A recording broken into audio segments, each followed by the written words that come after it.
बहुत ज़्यादा। ये इनके सुन लो भाई पहले। तो भाई आप सभी का एक बार फिर स्वागत करता हूँ मैं अपने 75 वाट चैलेंज के 68वें दिन में। आज पहली करी हमने भाई 2 किलोमीटर वैसे ही हिल रनिंग, फिर उसके बाद स्टेयर वर्कआउट का अभी तक पहले ही सेट हुआ है, जो कि स्प्रिंट लगानी होती है ऊपर सीढ़ियों तक। ये 10 मीटर की है ये, इस वजह से मैं 10-10 करके सेट ले रहा हूँ। लेकिन अगर आप कभी करो तो भाई अपनी कैपेसिटी के हिसाब से करना, क्योंकि मेरी कैपेसिटी, मेरी स्ट्रेंथ पावर अलग है और आपकी अलग है। तो मैक्सिमम जितने सेट हो सके उतने निकालने की कोशिश करो। स्टेयर वर्कआउट भाई आपकी स्पीड वर्कआउट में भी काफ़ी हेल्प करता है। और दूसरी चीज़, अगर किसी को वेट लूज़ करना हो तो वेट लूज़ में भी काफ़ी ज़्यादा हेल्प करता है ये वाला वर्कआउट। तो 10 दिन में 15 दिन में अपने शेड्यूल में ये ऐड ज़रूर करें। और दूसरी चीज़ मैं बता दूं, अगर कोई ओपन रैली या कोई वैसी तैयारी कर रहा हो, कंपटीशन आ रहा हो आसपास, तो वो स्टेयर्स वर्कआउट को अभी अवॉइड करें, क्योंकि इसमें क्या होता है 2-3 दिन लगातार दर्द होता है पैरों में काफ़ी तेज़। तो इस वजह से अगर आसपास अगर कोई कंपटीशन है तो इस वाले मतलब वर्कआउट को ना फॉलो करें। तो करते हैं, अभी तक मेरा पहले ही वर्कआउट हुआ है और करता हूँ मैं अपनी दूसरी एक्सरसाइज।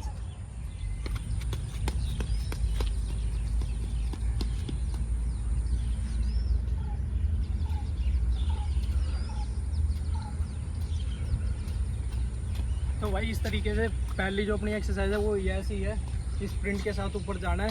लेकिन ये है 10 मीटर, ज़्यादा 10 या 15 मीटर है। तो कम से कम जब आप 10 लगा लो ना, उसके बाद एक सेट मारना जाएगा। तो ऐसे ही हमें लेने हैं 4 सेट।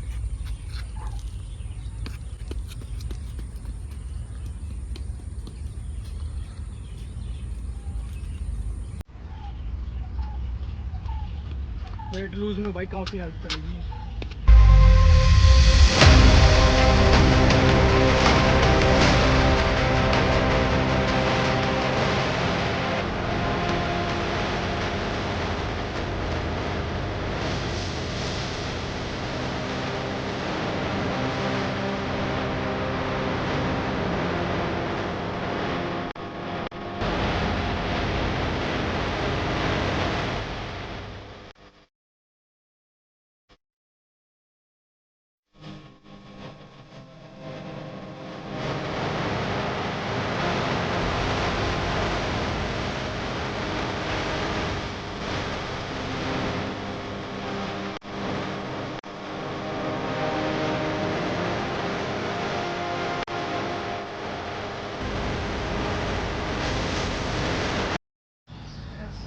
ओए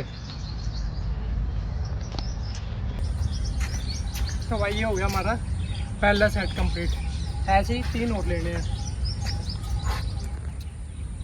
तो भाई दूसरी जो अपनी एक्सरसाइज है वो है स्क्वाट्स लगाने। कैसे लगाने हैं वो मैं बता देता हूँ।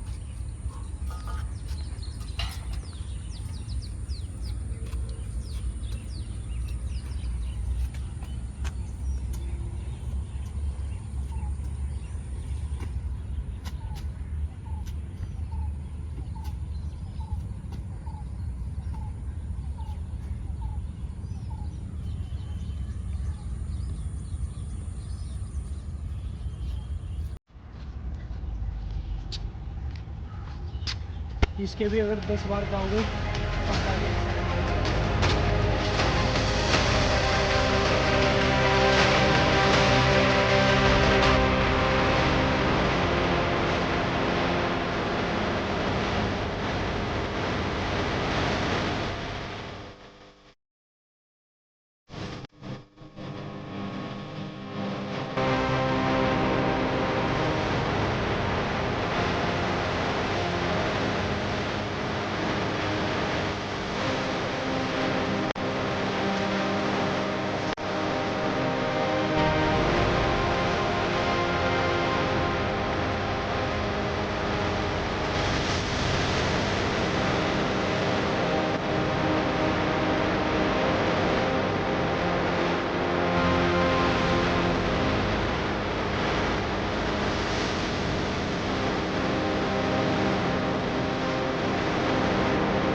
भाई कम से भी कम है ना, ये 20 बार जब अप डाउन कर लोगे ना तब जाके एक सेट माना जाएगा। क्योंकि ये देख लो जगह कितनी सी है, छोटी सी। इन वाली सीढ़ियों पे इसलिए नहीं कर सकते क्योंकि भाई गिरने का डर रहता है, क्योंकि एक इसमें गैप ज़्यादा है। लेकिन ये वाली सीढ़ी अगर 6-7 सीढ़ियों पे कर रहे हो ना तो कम से कम 20-25 करोगे तब जाके एक सेट मारना जाएगा वो।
यहाँ पे हमारा स्टेयर वर्कआउट हो गया था बिल्कुल ख़त्म। अब मैं आया हूँ अपने सेकंड वाले पार्क में योगा करने।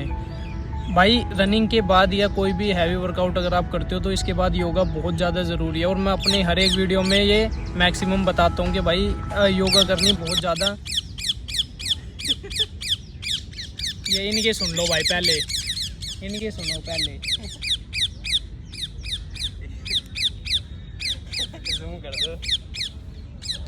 तो भाई यहाँ पे पक्षी चुप्पी नहीं हो रहे थे तो इस वजह से मैंने कर दी थी अपने आसन स्टार्ट। और सबसे पहले जो हमने करा वो करा भुजंग आसन। ये करना बहुत ज़्यादा आसान है। ये वाला आसन दोनों पैरों को जोड़ना होता है और हाथ नीचे ज़मीन पर रखने होते हैं, ऊपर आसमान की तरफ देखना होता है। इससे क्या होता है आपकी लोअर बैक पेन में काफ़ी रिलीफ मिलता है। कंधे में जो अगर हल्का फुल्का दर्द हो जाता है रनिंग करते हुए तो उसमें भी काफ़ी रिलीफ मिलता है। और ऊपर जितनी देर हो सके आपको देख सकते हो अपनी कैपेसिटी के हिसाब से। कोई ज़रूरी नहीं है कि मैं अगर 30 सेकंड कर रहा हूँ तो आप भी 30 सेकंड करो या 1 मिनट। सबकी अपनी अपनी कैपेसिटी है। 10 सेकंड 20 सेकंड जितने आपसे नॉर्मली ऊपर आसमान की तरफ देखा जाए इस आसन में आप होल्ड कर सकते हो। फिर उसके बाद आता है अपना दूसरा आसन। दूसरा अपना धनुरासन। ये भी करना बहुत ज़्यादा इजी है। पहले उल्टा लेट जाएं, फिर उल्टा लेटने के बाद अपने जो पैर है ना उसे कमर के पास ला के हाथों से अपनी एड़ियाँ पकड़ के पीछे की तरफ खींचना है और इस तरीके से अपने आप को होल्ड रखना है 14 या 15 सेकंड। इसमें भाई सांस का ध्यान रखें, थोड़ी सांस रोक के रखनी होती है 10-15 सेकंड। और जब आप पैर आराम से नीचे छोड़ोगे तो सांस भी उस टाइम पे छोड़नी है। इस आसन से होता है भाई आपकी जो चेस्ट होती है और नेक होती है और जो शोल्डर होते हैं उनमें काफ़ी रिलीफ मिलता है। जैसे हम रनिंग करते हैं या कुछ भी वर्कआउट करते हैं तो ये कभी कभी जकड़ जाते हैं, तो वो क्या है वो चीज़ फेस नहीं करनी पड़ती और काफ़ी इससे रिलैक्स मिलता है हमारी पूरी बॉडी को। अगला जो अपना आसन है वो है सलाब आसन। ये भी बहुत ज़्यादा ज़रूरी होता है। इसमें ये भी बहुत ईजी है करना। वैसे दोनों हथेलियों को अपने थाइस के नीचे रखना होता है और पैर को सांस लेते हुए ऊपर की तरफ ले जाना होता है और सांस छोड़ते हुए नीचे की तरफ लाना होता है। ये भी अपने हिसाब से आप होल्ड कर सकते हो। इसमें भी जितनी देर तक आपसे मैक्सिमम हो पाए। इसमें कोशिश करना कि 20-20 सेकंड की अगर 4 सेट लिए जाए तो काफ़ी अच्छा रहता है। और इसमें क्या है कि आपकी जो लोअर बैक का पेन होता है उसमें काफ़ी रिलीफ मिलता है। और जो काफ़ी लोग होते हैं जिन्हें ना खाने के बाद डाइजेस्ट करने में काफ़ी ज़्यादा प्रॉब्लम होती है, तो ऐसा माना जाता है कि अगर आप डेली वे में ये आसन करते हो तो आपको खाना खाने के बाद की जो पचाने में दिक्कत होती है वो समस्या भी दूर हो जाती है। खाना आपका इजीली डाइजेस्ट हो जाता है। इस आसन के बाद है फिर भाई हलासन। ये भी करना बहुत ज़्यादा ज़रूरी होता है डेली। इसमें क्या होता है, अपने दोनों हाथ नीचे ज़मीन पे रखने होते हैं और पैर जो है वो पीछे नीचे टच करने होते हैं। अगर टच हो रहे हैं तो ठीक है, वरना थोड़ा आप ऊपर भी रख सकते हो, वो आपकी कैपेसिटी के हिसाब से है। अब अगर आप अभी बिगनर हो तो कोशिश करो कि टच कर हो जाए, अगर ना हो तो हल्के से आप ऊपर रख सकते हो, जैसे इस टाइम मैंने रख रखे हैं। फिर इस तरीके से अपने आप को होल्ड रखना है कम से भी कम। अगर आप बिगनर हो तो 30 सेकंड, और अगर आप मतलब पहले से करते हो तो 60 सेकंड बहुत है, मतलब 1 मिनट तक काफ़ी है ये। फिर ऐसे धीरे धीरे अपने पैर जो है वो नीचे ज़मीन की तरफ लाने हैं। इस आसन के भी भाई काफ़ी ज़्यादा बेनिफिट है। जैसे कि अगर मैं कुछ लोग होते हैं उनके है ना डेली सिर में दर्द रहता है, तो वो प्रॉब्लम ख़त्म हो जाती है और एक लचीलापन आता है रीढ़ की हड्डी में, जिससे कि हाइट भी तुम्हारी बढ़ती है। तो ये आसन करना भी भाई काफ़ी ज़्यादा ज़रूरी है। फिर उसके बाद है अपना मयूरासन। मयूरासन में क्या होता है, काफ़ी लोगों को ना इस तरीके से पैर लॉक करने नहीं आते हैं। तो सबसे पहले हम जान लेते हैं कि पैर किस तरीके से लॉक करते हैं, फिर उसके बाद मैं बताता हूँ मयूरासन के फ़ायदे और किस तरीके से वो किया जाता है। तो मयूरासन में ना काफ़ी लोगों को क्या है, पैर लॉक करने नहीं आते, जैसे अभी मैंने करा है। तो मैं बता देता हूँ आपको ये कैसे होता है। सबसे पहले पैर अपना जो इस तरीके से रखना ऊपर, और फिर ऐसे ही दूसरा पैर ये। अब ये हो गया आपके पैर बिल्कुल लॉक। आप इनमें जैसे मर्जी, जैसे हैंड स्टैंड या कुछ सिरासन में भी ये चीज़ करने की कोशिश करोगे ना, तो भी ये लॉक नहीं खुलेगा बिल्कुल। तो इस तरीके से आप पहले अपने पैर को लॉक करना, उसके बाद मयूरासन ट्राई करना है। वैसे तो सीधे पैर करके भी कर सकते हो, लेकिन दोनों तरीके से बेस्ट है, जैसा आपको सही लगे। ये बस थोड़ा सा एडवांस आ जाता है, इस वजह से आप ऐसे भी कर सकते हो पैर लॉक करके। तो चलो करते हैं अब मयूरासन। मयूरासन में भाई ज़रूरी नहीं है कि मैं पैर फोल्ड करके कर रहा हूँ तो आप भी ऐसे ही करो, पैर स्ट्रेट करके भी आसन होता है। जैसा आपको कंफर्टेबल लगे और इजीली हो जाए वैसे आप कर सकते हो। तो इसके फ़ायदे बताता हूँ। देखो, एक तो ना आपके हाथों की स्ट्रेंथ पता चलती है कि आप अपना बॉडी वेट कितनी देर तक कंट्रोल कर सकते हो। और दूसरी चीज़ यूँ बताते हैं कि काफ़ी लोग हैं जिनमें ना डाइजेस्ट की प्रॉब्लम होती है, मतलब कुछ भी खाते हैं वो जल्दी हजम नहीं होता है। तो अगर आप डेली ये आसन करते हो तो आपको ना, जैसे आप कुछ भी खाते हो घर जाते ही वर्कआउट करने के बाद, आपको 100% रिजल्ट मिलेगा। और खाना पचाने में ये आसन बहुत ज़्यादा मतलब हेल्प करता है। तो इस वजह से ये आसन हमेशा सुबह करना चाहिए। तो ये थे कुछ आसन जो कि आपको डेली अपनी एक्सरसाइज में ऐड करने चाहिए योगा के। तो अब मैं करने लग गया था अपनी प्रैक्टिस, अपनी जो एडवांस की मैं डेली करता हूँ वो। बस इसके बाद हमारा वर्कआउट हो गया था बिल्कुल ख़त्म।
हमारा आज का वर्कआउट है वो हो गया था कंप्लीट। और हल्की फुल्की हमने सिंगल हैंड बैलेंस की भी प्रैक्टिस करी थी, जो कि अभी इतना कुछ इम्प्रूवमेंट मुझे दिखा नहीं है अपने आप में।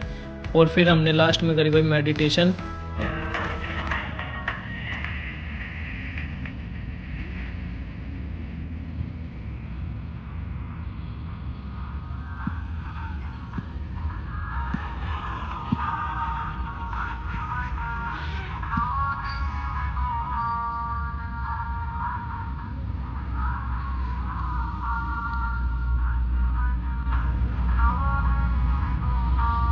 तो यहाँ पे हमारा मेडिटेशन के साथ आज का जो वर्कआउट है वो हो गया कंप्लीट।